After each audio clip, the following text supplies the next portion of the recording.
All right, welcome, ladies and gentlemen of the jury. I was recording a song, or recorded a song called I Run From You. And originally, the concept was, I think, completely different than what I ended up with. I really, I really like the drum sound from the song "Take on Me" by Aha. Take on. Anyway, I won't do that again. But I there is a drum program I use called EZdrummer, and it's normally like live drums recorded in a studio that you can pull into your DAW and you can manipulate it how you want to. And but this one was an electronic drum set, and I'm not sure how they sample like electronic kits, anyway. But I really wanted that snare sound from the Aha Take on Me song. And then I recorded the guitar parts, and I I wanted it to be like keyboard sounds, and so there is a program called Neural DSP, and they have one with the I think it's called Archetype Rabir, and I can't think of his last name at this moment. It's like Rabir Assad or something like that. Anyway, he has a within the program there. It's called Fizzy Synth. Was the version of that VST that I used for the guitar sound so it sounded like a keyboard. So I believe I'm looking at my computer right now. I believe that I used the same one for both guitars in it. Actually, I didn't. The one is a fizzy synth, and the other one is cloudy lead synth that I used for the other guitar. So there you go. And I think originally I'd kind of come up with a concept that I wanted vocals, but when I went back and tried to, I was just kind of breezing through some songs that I'd recorded, and I was looking for just ideas to finish, and I came across this song again, and I was like, oh man, I almost forgot about that. And I listened back to it and I was like, man, I really like the way this sounds the way it is. And I'm normally I'm the guy that, like, if somebody sends me a song and they're like, hey, check out my song, I'm normally the person who would be the first to say, it's where are the lyrics? Where's the vocals? This isn't a complete song. And it's just a long running joke with me, but I have a friend named John that does a lot of instrumental stuff, and I've given him a hard time over the years. And here I am releasing an instrumental, but I really just think that it sounded good on its own. It didn't need somebody like me singing over the top, ruining it. So I didn't.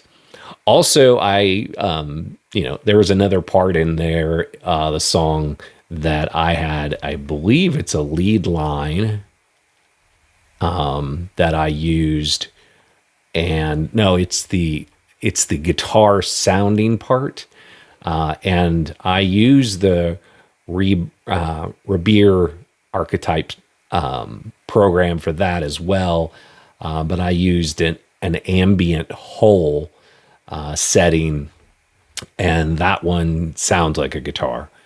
I wanted, as I got into the song and I was creating it,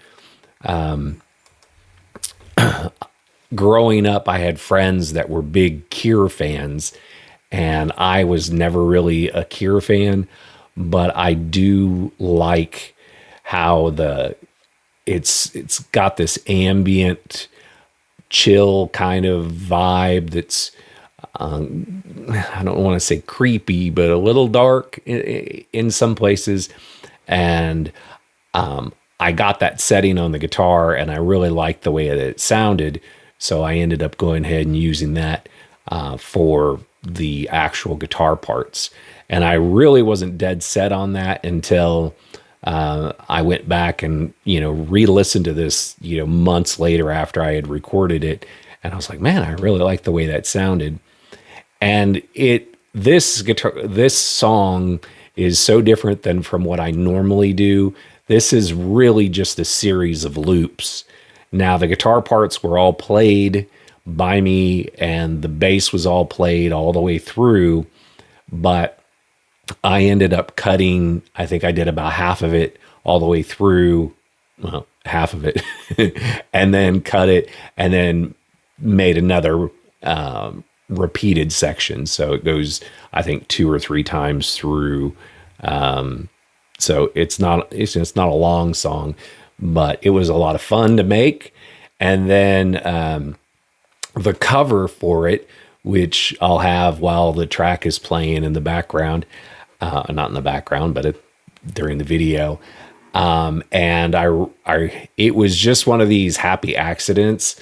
I'm so bad at making album covers, and I don't want to pay somebody money for a song that's going to get 80 listens. So I'm not going to pay a graphic artist to come up with something. So I used AI, and I was like, hey, can you create me an image of a girl running? And I originally thought that I wanted the girl running toward the camera and looking back. And then I said, can you put the girl in a suburban setting, and can you make it dark? And I asked for an 80s theme kind of look to it. And I think I actually even said an 80s, Euro pop kind of theme to it. And it popped out the image that's, going to be playing. And I was shocked with how good it came out. It fit, for me, it fit the motif of the song perfectly. And it was just one of those moments where, a happy accident worked out. So anyway, that's the story behind the song. I Run From You is taken from the Flock of Seagulls. Trying to remember what that one was called. I think it's I Run To You or something like that. I guess I ran so far away. Anyway, so the idea for the song title was kind of taken from that. And I think originally I was going to sing something about running, but again, why ruin something that sounds good on its own? So anyway, I hope you enjoyed the background of this. These were fun. I started doing these for my other channel, 11 Hours Down, where I had recorded some songs a long time ago, and I was re-releasing them. I'm going to do this for my regular channel, talking about some of the songs that I've recorded and I am releasing or have recently released. Also, I have a podcast called A Thing or Two Podcast. If you have trouble finding it, look up A Thing or Two and put Tracy after, and it should pop up. It's on Spotify. I have, I think, 6 episodes up already. And so please go and take a listen to that. I cover everything. The premise behind it was I started a voiceover business, and I knew that I wasn't going to be making a lot of money from voiceover, especially right out of the gate. So I wanted to do something else with my voice. And a guy was like, have you ever tried podcast? And I was like, well, I've wanted to for a long time, but I just really didn't have an idea set that I could use, that I felt like if I tried something and it failed, then I was going to have to rebrand the whole thing and try something different. And he was like, well, just, what do you like? And I was like, movies. And which it kind of spurred on the idea, hey, let's just talk about some things I like. So the first episode is all about food. Who can argue about food? I mean, you can argue about the different kinds. Is the Chicago pizza better than the New York pizza, or things like that? But I feel like most people can agree on two things in this world, and the first one is food and the second one is music. And what I mean agree on is that everybody pretty much eats food and everybody listens to some form of music. So I feel like there's so much out there where people disagree, and it's like, finding the common ground, movies and music, or sorry, food and music. So anyway, that kind of spawned the idea. So the first episode's about food. Second episode is about cheese. I'm lactose intolerant, so I wanted to cover some of the things that I feel could help somebody who has been suffering from the same types of symptoms. But I get into music, and I'm going to be getting into movies. I'm going to get into stories about people, their stories. There's going to be an episode with my dad, and we talk about some of the musical icons that he got to see in his youth. So it's real exciting, real fun, but it's a thing or two. We will talk about a thing or two. So anyway, hope you enjoy it. Take care. Enjoy the song. Please share it, love it, like it, comment, do all the things. And if you want me to do more like this, let me know. I appreciate it. Take care. God bless.